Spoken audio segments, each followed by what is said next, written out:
Voilà qu'il est l'heure de l'information, l'heure de la revue de presse de la voix de la démocratie congolaise.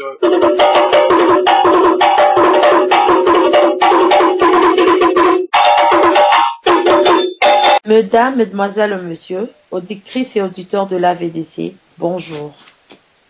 Voici la lecture de la revue de presse de la radio-télé l'AVDC, la voix de la démocratie congolaise, en collaboration avec Congo Forum de ce jeudi 31 mai 2012. Depuis Bruxelles, au micro, Mademoiselle Solange Pouliakas. Au menu de cette revue de presse, le sujet exploité dans la presse du jour constitue en effet un florilège de scandales, tripotage et manœuvres de bas étage sur fond d'insécurité, de misère et d'intimidation. Cela englobe la situation sécuritaire à l'est du pays, y compris la question du rapport ONU et l'éventualité de prorogation du mandat de la MONUSCO, la fin prochaine de la session du Parlement, le soupçon d'enrichissement illicite de ministres honoraires, le progrès d'un banditisme florissant constitue le gros de cette revue de presse. Commençons par la situation à l'est de la République démocratique du Congo, RDC. Pour planter le décor, nous citerons un article paru sur le site Agoravox, basé en France, mais écrit par Boniface Moussavouli. Massacre en Syrie, massacre au Congo. 2 poids, 2 mesures.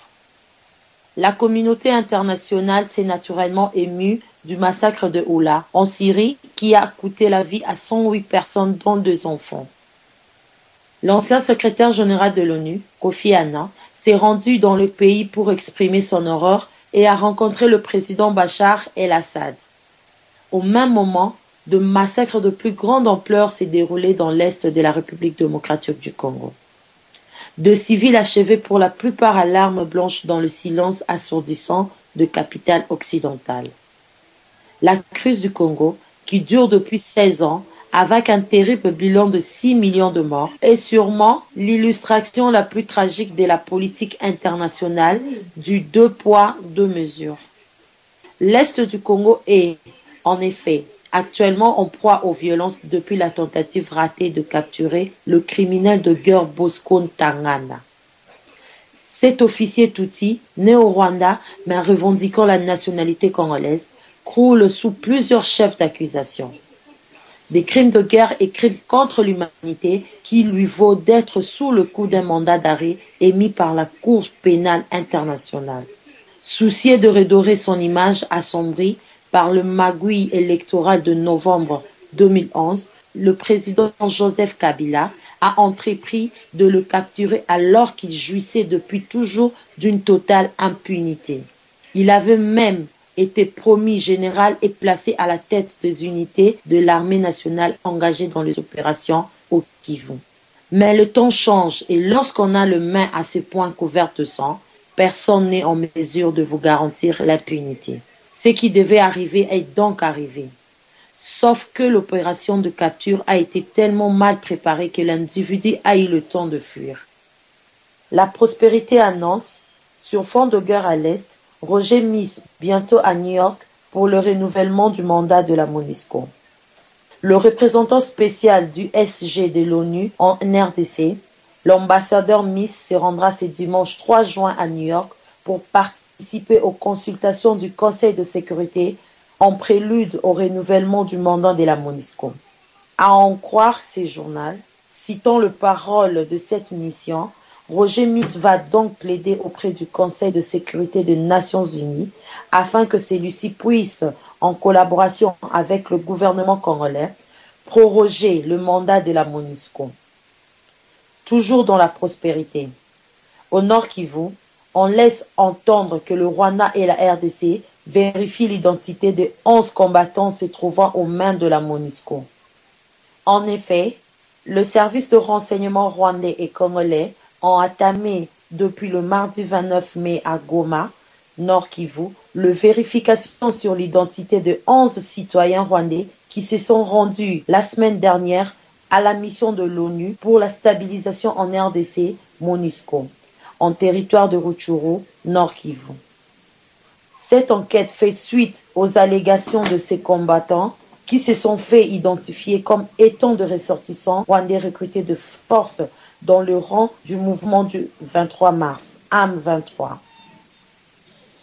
Le potentiel, titre, guerre dans l'est du pays, tout dans l'embarras et abonde dans le même sens. Il trouve que les révélations faites par le service de l'ONU ont mis en émoi l'opinion publique. Le potentiel souligne que le mercredi 30 mai 2012, le gouvernement s'est expliqué sans témoin devant l'Assemblée nationale sur ce qui se passe dans l'Est de la République. Le journal rapporte également un coup de théâtre à la MONUSCO qui s'est rétracté, selon le journal. Au cours de sa conférence de presse hebdomadaire, la mission des Nations Unies pour la stabilisation en RD Congo a affirmé ne pas détenir suffisamment de preuves pour charger le Rwanda. Décidément, note le potentiel, la guerre dans l'est du pays embarrasse tout le monde. Même Kigali, obligé de sortir ses gants pour se défendre. Parlement. Le potentiel, titre. À 15 jours de la fin de la session ordinaire de mars, Parlement, le bureau du Sénat et de l'Assemblée nationale se concertent. Les deux bureaux du Parlement se sont réunis mardi pour harmoniser leurs points de vue sur le calendrier de travaux de la session ordinaire en cours, dont la clôture interviendra dans 15 jours, indique le potentiel. Ils ont fait état d'une lettre du Premier ministre et parlait aussi de la sécurité du palais du peuple.